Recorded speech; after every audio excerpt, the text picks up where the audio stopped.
अस्सलाम वालेकुम, मैं हूं इस्माइल और आप देख रहे हैं स्मैश कोड।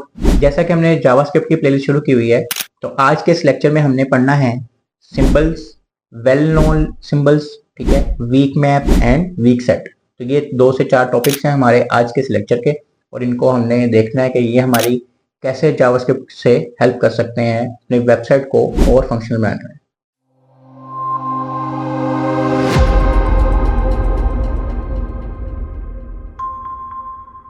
तो जैसे कि हमने देख लिया कि आज के इस लेक्चर में हमने सिंबल्स पढ़ने हैं, वेल नोन सिंबल्स पढ़ने हैं, और वीक मैप और वीक सेट देखना है कि इसमें क्या चीज़ होती है, ये कौन से कॉन्सेप्ट्स हैं और इसका यूज़ केस क्या है। सबसे पहले हम देखते हैं कि सिंबल क्या होता है। सिंबल एक ऐसी डाटा टाइप कह लें इसको, या स्टोरेज कह लें, कि जहाँ पे हम अपनी प्राइवेट जो हमने वैल्यूज़ रखनी होती हैं उसके लिए हम इसको यूज़ करते हैं। जैसे हमने एक वेरिएबल बनाया और वहाँ पे सिंबल कैपिटल एस के साथ लिखा और उसके अंदर कुछ भी सेव कर दिया। अब जो ये सेव किया ना, ये एक प्राइवेट हमने सेव कर दिया, ये हर जगह एक्सेसिबल नहीं होगा। अब जब हमने इसको बुलाना था तो हमने एक दोबारा वेरिएबल बनाया कॉन्स्ट के साथ और आईडी के साथ ब्रैकेट लगाई। अब ब्रैकेट से मुराद है कि ये प्राइवेट वेरिएबल था, और प्राइवेट यानी कि इसके अंदर वैल्यूज स्टोर हुई हैं। अगर आप यहाँ पे सिंपल आईडी लिखते तो इसके अंदर कुछ भी स्टोर नहीं होता, यहाँ पे एरर आ जाता। तो हम अगर यहाँ पे भी कंसोल कराएंगे आईडी को, अब 1 2 3 आ गया, लेकिन अगर यहाँ पे आप सिंपल आईडी लिखते तो ये नहीं आना था। जो इसके अंदर आपने लिखा है वो ब्रैकेट के अंदर आप जब लिखेंगे तो ही वो एक्सेसिबल होगा, यानी ये प्राइवेट कह लें कि आपके पास मेमोरी है जहाँ पे आप चीज़ें स्टोर कर सकते हैं। ठीक है, इसका आगे थोड़ा सा हम और देखते हैं कि हमारे पास क्या क्या इसके साथ हम काम कर सकते हैं।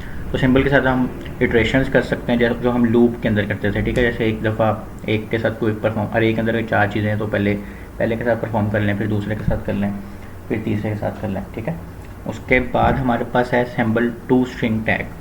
तो इसके अंदर हम क्या कर सकते हैं, अपना जो ऑब्जेक्ट है उसकी डिस्क्रिप्शन को कस्टमाइज़ कर सकते हैं। ठीक है, और यानी कि जो स्ट्रिंग करते थे हम, स्ट्रिंग के साथ काम करते थे। उसके बाद तीसरा है जी हमारे पास एसिंक इटरेटर। ठीक है, इसमें भी हमारे पास इटरेशन ही होती हैं, लेकिन एसिंक्रोनस के तहत होती हैं। तो ये 3 हमारे पास कॉन्सेप्ट हैं सिंबल्स के, यानी कि अगर हमने एक चीज़ स्टोर कर ली है कहीं पे प्राइवेटली, तो हम उसके साथ क्या क्या कर सकते हैं, ये 3 काम हम कर सकते हैं। इसके बाद हमारे पास एक एग्जांपल है जिसमें हम ये इटरेशन वगैरह करके देखेंगे, जो हमने अभी ऊपर देखा कि हम क्या क्या सिंबल के साथ कर सकते हैं। इसको हम कोड में जाकर देखते हैं।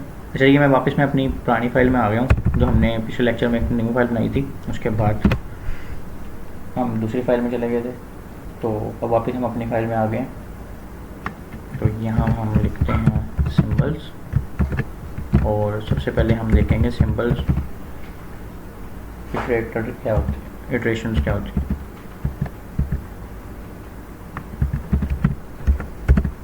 ठीक हो गया। इसमें सबसे पहले जी हमने एक अरे बना लेनी है, और उसके अंदर हम एक से ज़्यादा वैल्यूज़, तभी इटरेशन होंगी ना जब हमारे पास एक अरे होगी, एक वैल्यूज़ के साथ तो नहीं हो सकती। ठीक है, इटरेशन का मतलब ये है कि एक दफ़ा एक के साथ कोई चीज़ परफॉर्म हो, फिर दूसरे के साथ, फिर तीसरे के साथ। और इधर ही हम बना लेते हैं इटरेटर के नाम से।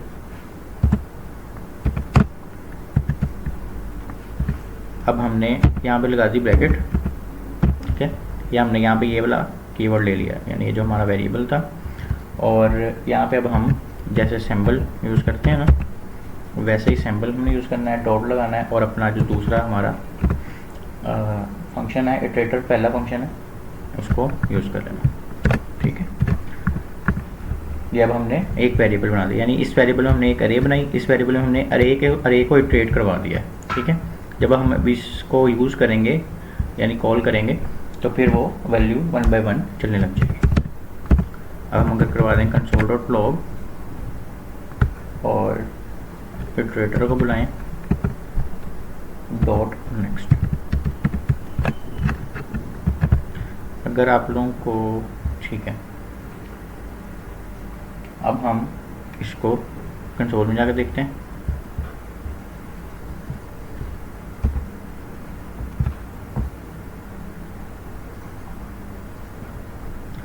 अच्छा जी, हमने वहाँ से ना इसको कमेंट किया हुआ था फाइल को, इसको अनकमेंट कर देते हैं, इसको कमेंट कर देते हैं।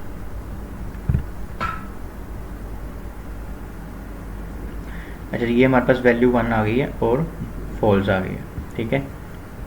और इसको अगर हम दोबारा कंसोल बुलाएं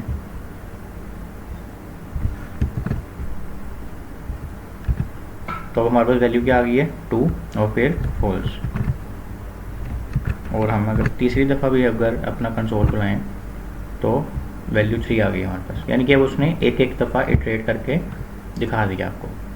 यानी यहाँ पे 1 2 3 था तो उसने 1 2 3 करके दिखा दिया। अगर यहाँ पे कोई भी और नंबर होता, जैसे 5 से हम शुरू कर लेते हैं, तो उसने पहले 5 दिखा दिया, फिर 2 दिखा दिया, फिर 3, यानी जो भी आपका यहाँ पे डाटा होगा उसने वो एक एक करके इटरेट करके दिखा दिया आपको अपने सैम्बल के इटरेटर के फंक्शन के साथ। एक मिनट यहाँ पे कट करना ज़रा।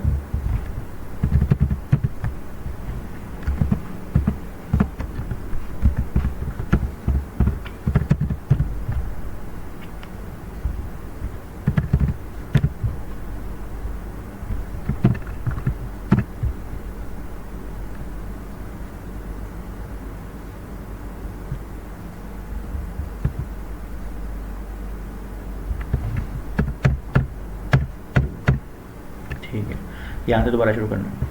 अच्छा, अगर आप लोगों को यहाँ कन्फ्यूजन हो रही हो क्योंकि मैंने नाम सेम सेम यूज़ किया, तो आप यहाँ पे कुछ भी लिख सकते थे। यानी सपोज मैं टेस्ट 2 लिख देता हूँ, ठीक है। मैं दोबारा समझा देता हूँ यहाँ पे क्या हो क्या रहा है। हम इसको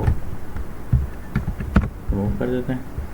अब हम कर क्या रहे हैं कि हम कह रहे हैं कि एक आप अरे बनाओ सिंपल। ये तो सिंपल सा एक हमारा पहला पुराना कॉन्सेप्ट है।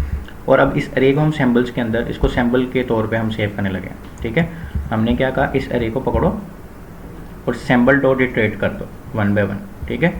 तो ये सैम्बल क्योंकि हमारा एक प्री डिफाइंड है कि हम जो भी इसमें स्टोर करेंगे वो हमारी एक प्राइवेट मेमोरी में चल जाएगा, और वो हम इटरेट कर रहे हैं। अब हम एक एक करके इटरेट कर रहे हैं। हमने टेस्ट 2 को पकड़ा, ये जो इसमें स्टोर कराया था कि इसमें से इटरेशन होगी, ये एक फंक्शन है, यहाँ पे आप ब्रैकेट से देख सकते हैं। तो जब ये चलेगा तो हम टेस्ट 2 डॉट नेक्स्ट कर देंगे, ठीक है। एक दफ़ा चलेगा एक वैल्यू ले आएगा, दूसरी दफ़ा चलेगा दूसरी वैल्यू लेगा, तीसरी दफ़ा चलेगा और तीसरी वैल्यू लेगा। जैसे यहाँ पे एक दफ़ा 5 ले आया, एक दफ़ा 2 ले आया, एक दफ़ा 3 ले आया। तो इस तरह हमारा ये इटरेटर का फंक्शन चलता है, ठीक है। इसके बाद है जी हमारे पास टू स्ट्रिंग है, तो उसमें हम देखते हैं क्या होता है।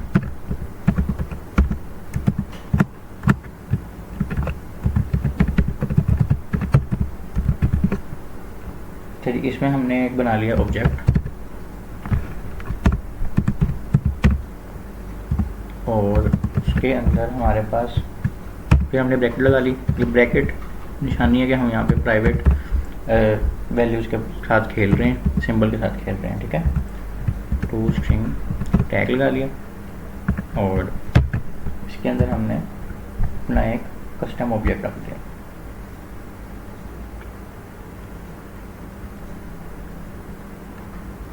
यहाँ पे हम कोई भी एक दफ़ा वैल्यू लिख देते हैं।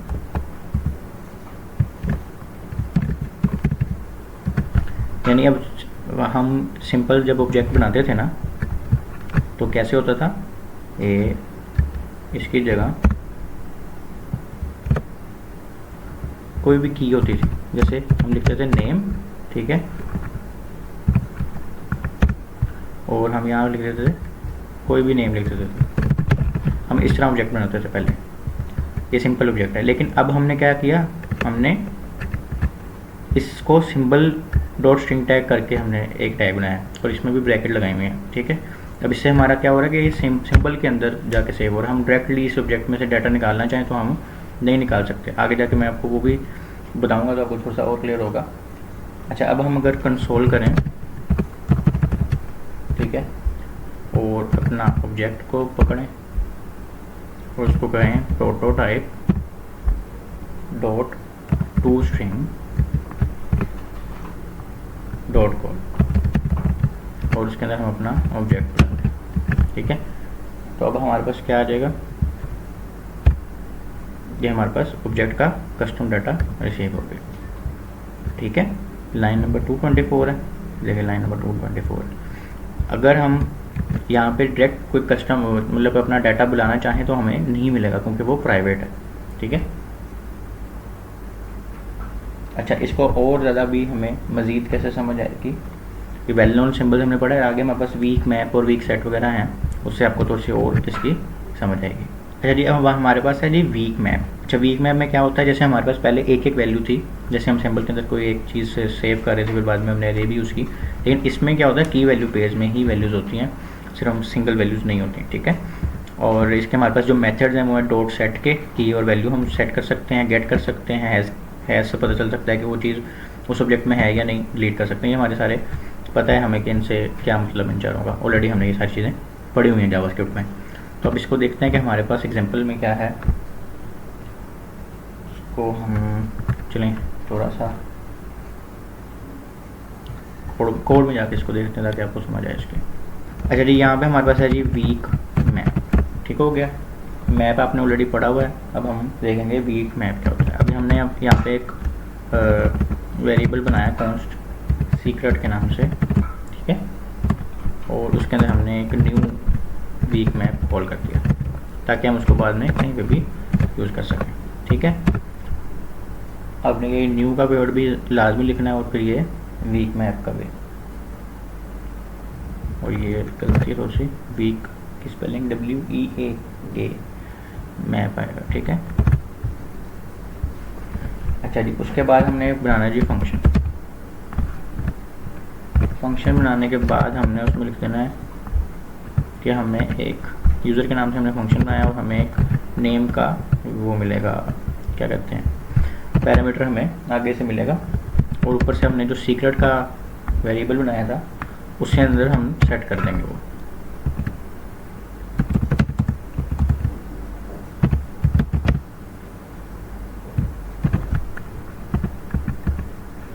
अच्छा, अब क्या हो रहा है, हमने एक सिंपल एक फंक्शन चलाया इस वेरिएबल में, ठीक है, सीक्रेट के नाम से, कोई भी हम यहाँ नाम लिख सकते हैं।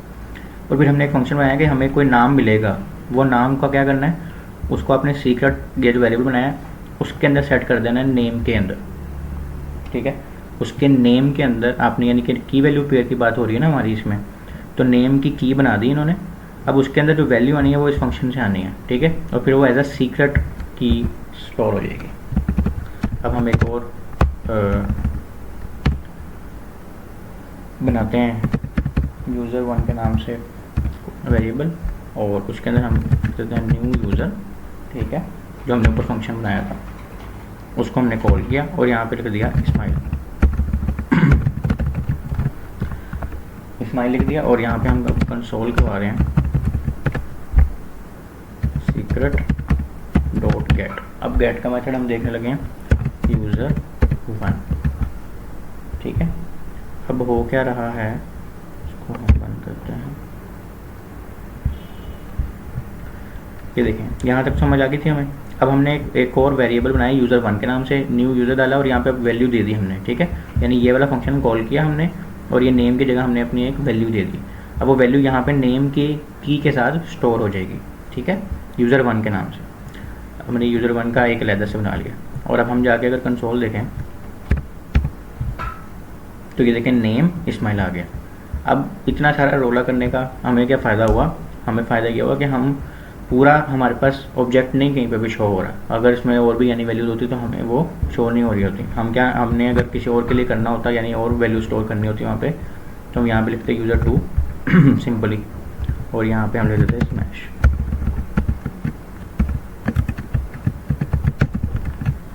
ठीक है। और यहाँ पे हम अगर सिर्फ कंसोल करा के देखते तो हमारे पास यहाँ पे अब स्मैश भी हो गया, उसमें सेट हो गया, ठीक है। और अगर अब हम हैज़ करके देखेंगे तो हमें पता चल जाएगा कि उसमें स्माइल भी है और उसमें स्मैश भी है, और उसमें हम डिलीट भी कर सकते हैं। पर ये सारी अब इस वक्त प्राइवेट मेमोरी में सेव हो रहा है। हम अगर डायरेक्टली पूरा ऑब्जेक्ट कहीं पे शो करना चाहें वो नहीं होगा जब तक हमें एग्जैक्टली नेम और सारा कुछ नहीं पता होगा, ठीक है। अच्छा जी, उसके बाद हमारे पास देखते हैं क्या चीज़ है। अच्छा जी, इसके बाद हमारे पास है जी week set, a collection of unique objects. इसके अंदर हमारे पास ऑब्जेक्ट्स होते हैं लेकिन यूनिक होते हैं, और इसमें भी ऑब्जेक्ट्स ही होते हैं जैसे हमारे पास वीक मैप में थे, और उसमें हमारे पास मेन वही मेथड्स हैं जो उसमें थे, ऐड है, हैज़ है और डिलीट है। इसकी एग्जांपल हम कोड में जाकर देखते हैं इसका क्या काम है। तो इस तरह हमें उसने बता दिया कि उसमें वो चीज़ है या फिर उसमें वो चीज़ नहीं है। अच्छा, अब इसका यूज़ केस क्या है, मतलब हमने बड़े डिफरेंट से आज टॉपिक्स पढ़े हैं। अच्छा जी, ये हमारे पास अब आ गया वीक सेट। इसमें हम एक वेरिएबल बना लेते हैं विजिटेड साइट्स सेट।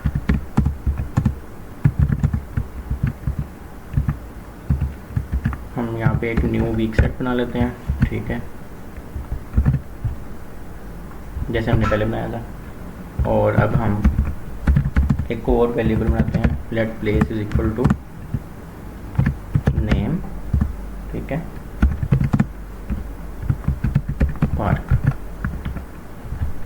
और विजिटेड सेट को बुलाते हैं और उसमें ऐड का मेथड यूज़ करते हैं, और जो हमने ऊपर प्लेस बनाई थी उसमें ऐड करवा देते हैं। अच्छा, वो क्या रहा है कि हमने एक वेरिएबल बनाया विजिटेड सेट के नाम से, और उसके अंदर सिर्फ हमने फंक्शन कॉल कर दिया। अब दोबारा हमने एक कह लें ऑब्जेक्ट सा बनाया और उसमें हमने नेम रख दिया पार्क का, और फिर हमने इसको बुलाया, अपना जो हमने वेरिएबल बनाया था जिसमें वीक सेट का ऑब्जेक्ट है, और उसमें एक ऐड कर दी वैल्यू, ठीक है, प्लेस के नाम से, यानी प्लेस वहाँ पे एक एज आ प्लेस, और उसकी प्लेस का नाम क्या होगा, पार्क, ये स्टोर हो जाएगी, ठीक है। अब हमने कंसोल करवाया और चेक किया डॉट हैज़ प्लेस, कि भाई प्लेस के नाम से वहाँ पे कोई की है या नहीं है, ये बताओ, लाइन नंबर 245 पे। तो उसने क्या कहा, ट्रू, ठीक है। अच्छा, अब इसका यूज़ केस क्या है, क्योंकि हमने आज बड़े डिफरेंट से टॉपिक्स पढ़े हैं। सबसे पहले तो ये इसका फ़ायदा ये होता है कि ये प्राइवेट डाटा रख देता है क्लासेस के अंदर, ठीक है, ये जो वीक सेट की बात कर रहे हैं अभी, और एफिशिएंट मेमोरी मैनेजमेंट करता है, ठीक है। और सबसे जो और इसके अलावा मेनली है कि जो हम कैशे में मेमोरी सेव करते हैं, ट्रैकिंग करते हैं स्ट्रॉन्ग रेफरेंस के बगैर, वो इससे हो सकती है। अब इसका मतलब क्या है, मतलब इसका ये है कि सपोज आपने एपीआई से एक डाटा लेके आना है और शो करना है।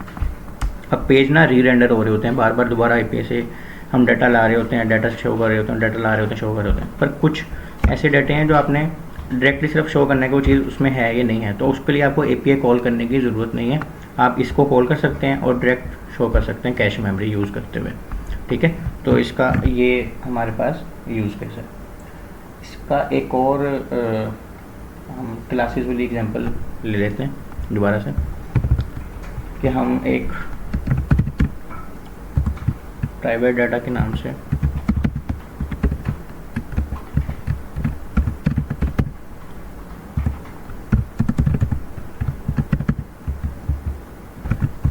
न्यू वीक मैप हमने बना लिया जो हमने शुरू में पढ़ा था, ठीक है। और हमने एक क्लास बनाई है पर्सन के नाम से, और उसमें कंस्ट्रक्टर भी होता है, तो हमने एक कंस्ट्रक्टर बना लिया नेम के नाम से, ठीक है।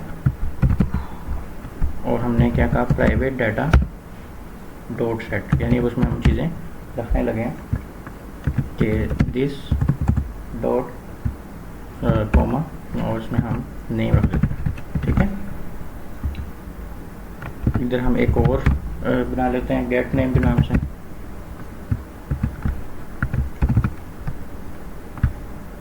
और इसके अंदर हम रिटर्न करवा देते हैं जो हमने ऊपर सेट किया था ना, वही गेट मेथड जो हमने ऑलरेडी चीज़ें पढ़ी हुई हैं सारी वही हैं,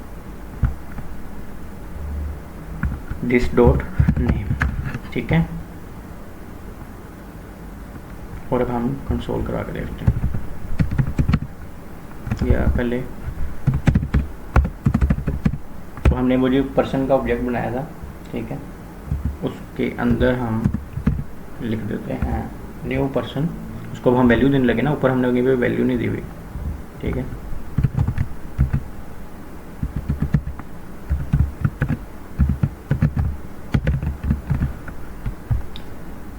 और उसके बाद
ठीक है, जहाँ पे एरर आ रहा था ना वहीं पे चलते हैं वापस, मैं बताता हूँ कैसे सॉल्व करना। अच्छा, एक तो हमारा यहाँ पे कैपिटल पी होगा, ठीक है, और यहाँ पे भी कैपिटल पी। हमने यहाँ से पर्सन को बुलाया क्लास जब हम सेट कर रहे हैं, और अभी इसी क्लास के बाद बात हो रही है। अब यहाँ पे हमारा ये कह रहा है कि ये रेड लाइन शो कर रहा है, वो कह रहा है कि ये ऑलरेडी कहीं पे यूज़ हुआ हुआ, ठीक है। तो मैंने चेक किया, तो हम इसको कोई और नाम लिख देते हैं। तो हमने कहीं पे और कोड में यूज़ किया हुआ पर्सन ना।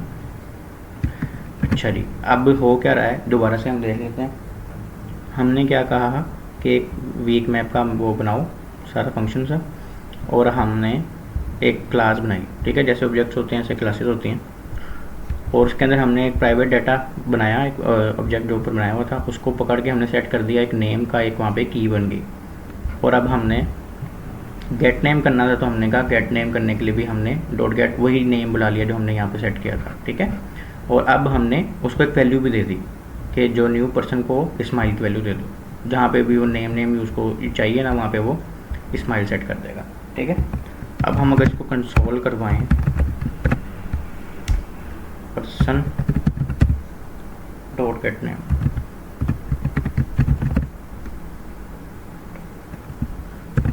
और यहाँ पे पर्सन 1 कर देते हैं क्योंकि हमने नाम चेंज किया, वो चेक करते हैं।